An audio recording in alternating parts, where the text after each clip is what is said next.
Hi, ಎಲ್ಲರೂ ಹೇಗಿದ್ದೀರಾ? ಚೆನ್ನಾಗಿದ್ದೀರಾ ಅಂತ ಅಂದ್ಕೊಳ್ತೀನಿ.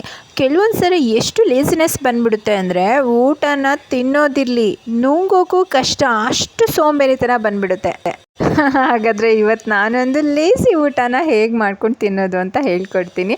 ಹೆಲ್ತಿಯಾಗಿರುತ್ತೆ, ಬನ್ನಿ ನೋಡೋಣ. ಇದಕ್ಕೇನಂತ ಇಂಗ್ರೀಡಿಯೆಂಟ್ಸ್ ಬೇಕಾಗಿಲ್ಲ. ಮನೇಲೇ ರಾಗಿ ಹಸಿಟ್ಟಿರುತ್ತೆ, ಒಂದು ಅರ್ಧ ಕಪ್ ತೊಗೊಳ್ಳಿ, ಸ್ವಲ್ಪ ಉಪ್ಪು ಹಾಕ್ಕೊಳ್ಳಿ, ನೀರು ಹಾಕ್ಕೊಳ್ಳಿ, ಚೆನ್ನಾಗಿ ಕಲಸಿ ಒಲೆ ಮೇಲೆ ಇಟ್ಬಿಟ್ಟು ಅದಕ್ಕೊಂದು ಅರ್ಧ ಸ್ಪೂನ್ ತುಪ್ಪ ಹಾಕಿ ಕೈ ಬಿಡ್ದೇ ಚೆನ್ನಾಗಿ ಈ ರೀತಿ ಕಲಿಸ್ತಾ ಇರಿ. ಅದು ಗಟ್ಟಿ ಕನ್ಸಿಸ್ಟೆಂಟ್ ಬರೋವರೆಗೂ ಈ ರೀತಿ ಕಲಿಸ್ತಾ ಇರಿ. ಆಮೇಲೆ ಒಂದು ತಟ್ಟೆ ತೊಗೊಂಡು ಬಿಸಿ ಬಿಸಿಯಾಗಿರೋ ಬೇಕಾದ್ರೇ ತಟ್ಟೆಗೆ ಸರ್ವ್ ಮಾಡ್ಕೊಳ್ಳಿ.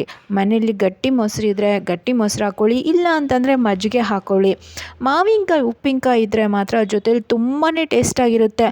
ಅದ್ರ ಜೊತೆ ಇನ್ನೂ ಒಂದು ಸ್ವಲ್ಪ ಈರುಳ್ಳಿ ಹಾಕ್ಕೊಳ್ಳಿ. ಟೇಸ್ಟ್ ಮಾತ್ರ ಆಹಾ ಅಮೃತ. ಮಧ್ಯಾಹ್ನದ ಹೊತ್ತಂತೂ ಈ ರೀತಿ ಊಟ ತಿಂದರೆ ಹೊಟ್ಟೆನೂ ತಂಪಾಗಿರುತ್ತೆ, ಹೆಲ್ತಿಯಾಗೂ ಇರುತ್ತೆ, ಟೇಸ್ಟಾಗೂ ಇರುತ್ತೆ. ತುಂಬಾ ಟೇಸ್ಟಿಯಾಗಿದೆ. ಇದಕ್ಕೆ ನೀವೇನು ಹೆಸರು ಕೊಡ್ತೀರಾ ಕಾಮೆಂಟ್ ಮಾಡಿ. ಇದೇ ರೀತಿಯ ಯೂನಿಕ್ ಆಗಿರುವಂತಹ ಐಡಿಯಾಸ್ಗಳು ಬೇಕಾ? ನನ್ನ ಯೂಟ್ಯೂಬ್ ಚಾನಲ್ನ ಫಾಲೋ ಮಾಡಿ. ಇನ್ಯಾಕೆ ತಡ, ಸಬ್ಸ್ಕ್ರೈಬ್ ಮಾಡಿಕೊಂಡು ಬೆಲ್ ಬಟನ್ ಒತ್ತೋದನ್ನು ಮರಿಬೇಡಿ.